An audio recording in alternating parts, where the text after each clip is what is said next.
What's good, everyone? This your main correspondent, Alan Taylor, and I'm back in the broadcast room yet again. And this is where we at.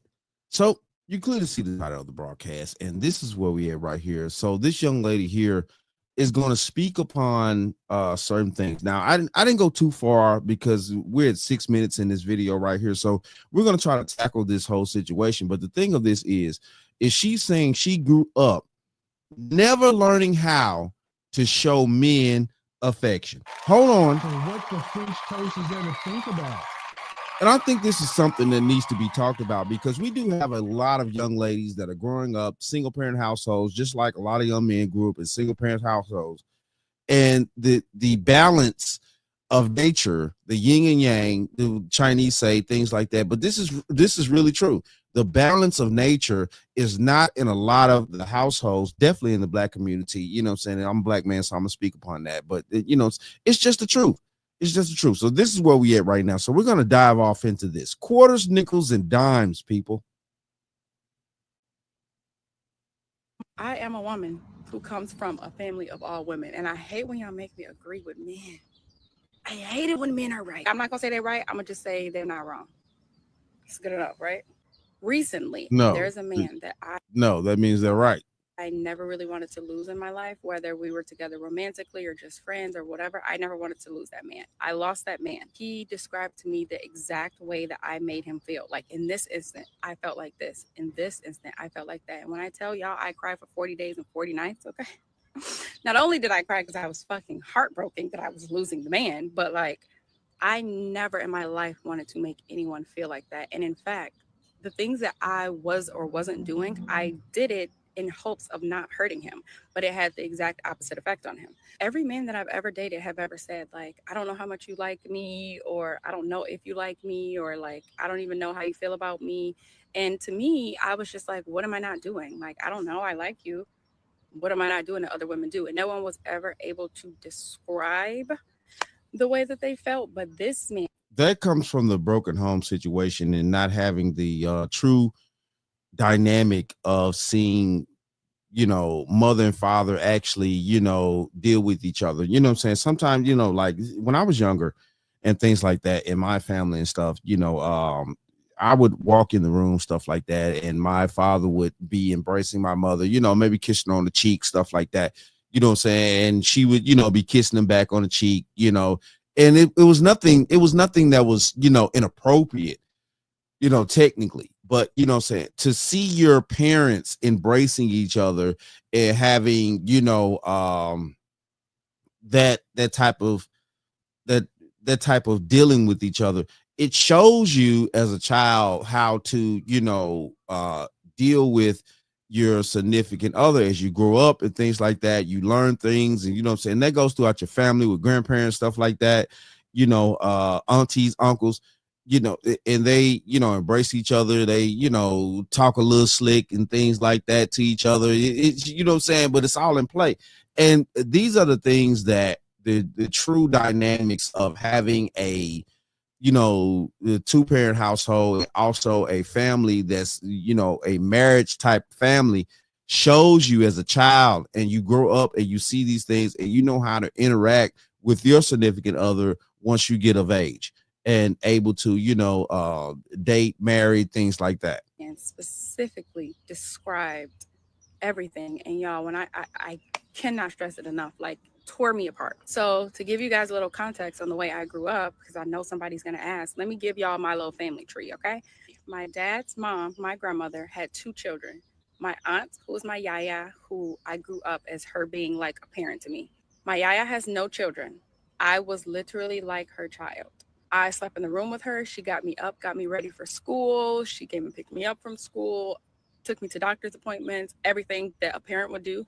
My aunt was doing that. And my dad was kind of like an uncle. Like, I remember playing Yahtzee with him, playing Monopoly. When the car broke down, he walked me to school, stuff like that. But she was like my parent. After 2nd grade, when I don't know how that's working, you know what I'm saying? Because your dad is your dad. If your dad decided to sit down and, play a few games with you, stuff like that, that was him spending time with you. I don't know what. Hold on. She taking it the wrong way. That was him spending time with you. So what she's breaking this down to at this moment, she's saying that technically her father's side of the family had her the majority of the time. Let's keep going. Stopped going to my grandmother's house through the school year. Like my mom and my sister was just driving me to school from where we were. My dad left.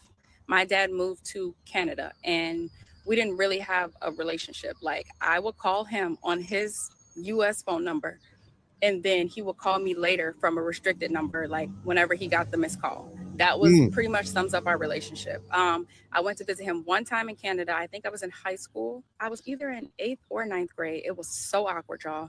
Literally, it was so awkward. I was ready to go. And then he took me to this like apartment complex, this big ass, tall ass apartment complex. He's like, oh, I got to go pick up something. I was outside for like 45 minutes. Come to find out, that was his actual apartment. When I was there, we were staying in, this is way before Airbnb.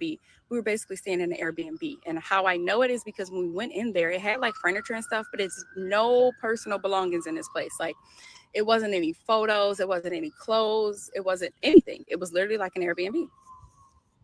So okay, so that's a whole different dynamic. That's a whole different dynamic from, you know what I'm saying, what I know. So obviously this young lady is explaining, you know what I'm saying, her life situation with dealing with her family and things like that. And this is also too the different perspective that we're dealing with in the Black community and things like that. That's the reason why it's so much chaos and so much misunderstanding when it's coming down to, you know, getting in relationships and all this type of stuff. You know, everybody being raised different, things like that. Some people, you know, may have the last little tail bits of, you know, the old school traditional style. Some have the new traditional style, and some have a situation like what I think that she's trying to explain right now, which is it's a little bit wild here. So, you know, her father moved to Canada at a certain point, and, you know, of course, the contact is, you know, kind of strained and stuff like that. So she goes to go visit him. And it's like, you know, she feels uncomfortable, but at the same time though too, she did, of course, you know, she doesn't really know what's going on, and you know, dad may not be communicating with her a certain thing about certain things, stuff like that. Let's keep going here. Let's check this out. oh, yeah, that sums that up. My dad, he has two sons that were 26 and 27 years old when I was born.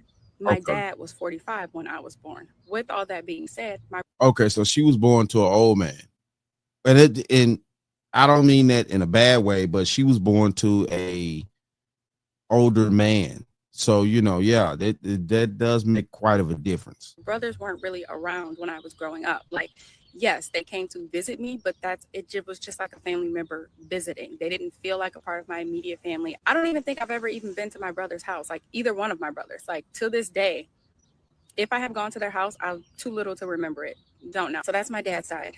My mom's side, my mom's mother, my grandmother, she had my aunt. My aunt has two daughters. My older cousin was 18 years old when me and her younger sister were born. I am 3 months older than her younger sister. So we kind of grew up like sisters. But my aunt never married, was never in a relationship or anything like that. My older cousin, she then later on, got married. But I've never really spent time with her. I think I've been to her house maybe once or twice in my entire life. Like she was kind of like my brother. She would stop in to visit, but that was it. Like there was no real relationship there. My mother. Wow, this whole family dynamic is wild out here. This is wild. So what the French toast is there to think about? And you know, this is kind of how it's going on in the 21st century. I could see this scenario being, you know, in existence for some people and things like that. This is crazy here. So she really never had any true, you know, base of her family.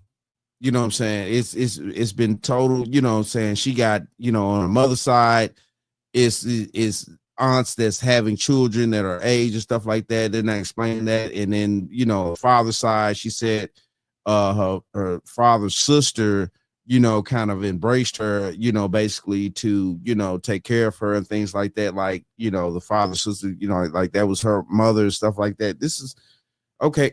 I mean, this is kind of telling about the reason why a lot of these, you know, young ladies are in a mental state that they're in. It's been a whole lot of chaotic shit going on in that family. You know what I'm saying? Children, this and that, and you know, you having a niece that may be a year younger than you or a couple of years older than you. You know, this is wild.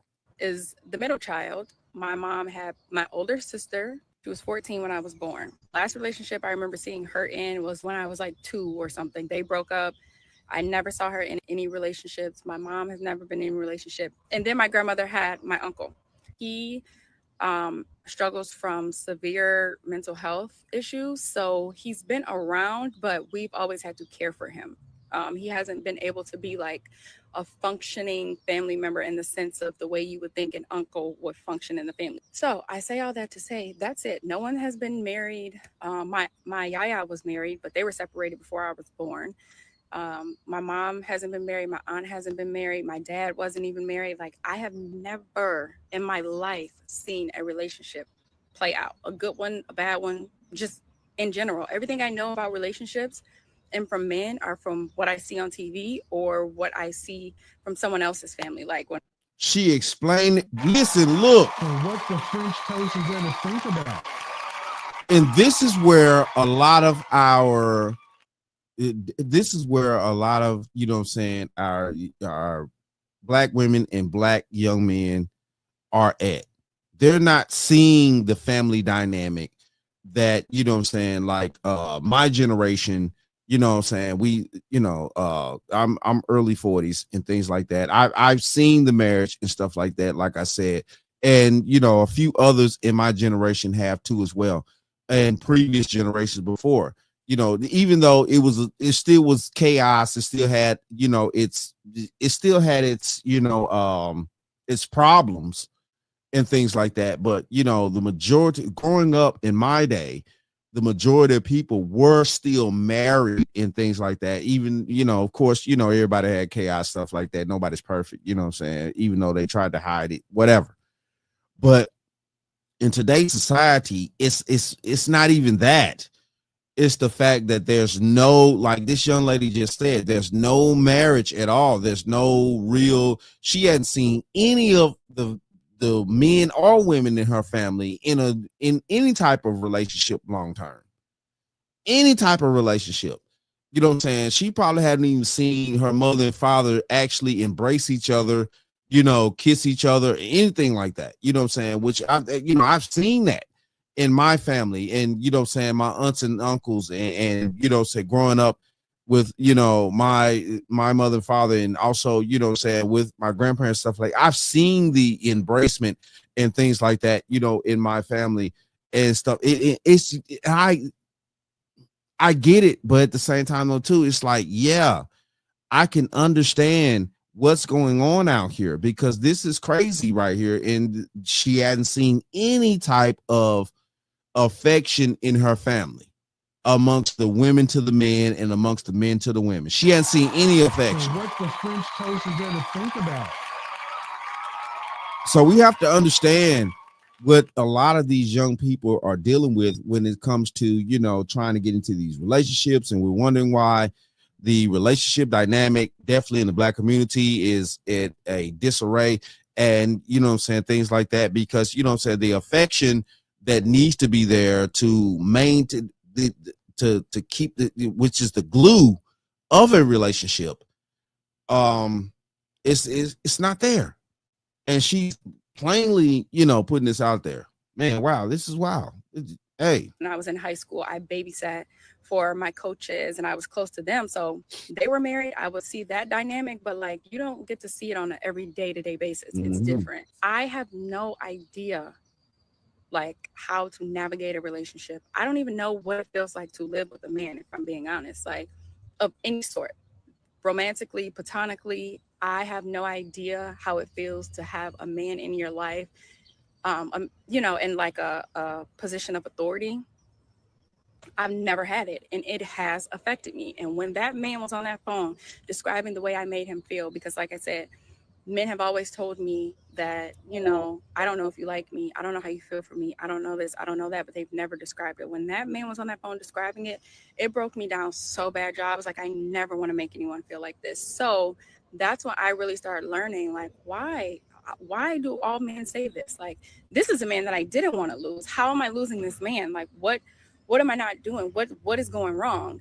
God damn, it's hot out here. But when I figured it out, my whole point of this whole thing is to say it all stems back to being a woman that was raised around all women, and not just all women. I'm talking strong, opinionated alpha women, all of them, every single one of them.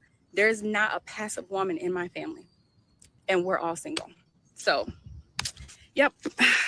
Right. Listen. And what the French toast is there to think about?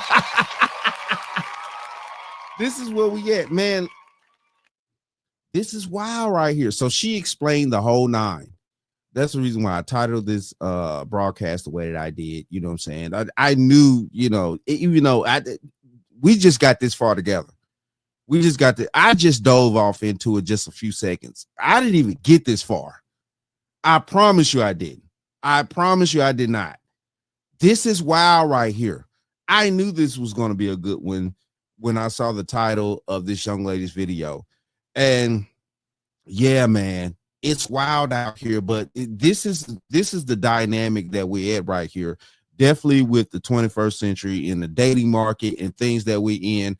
You know what I'm saying? We have a lot of young ladies and young men that are growing up in households like this that don't have the balance, because it is the balance that's needed to be had.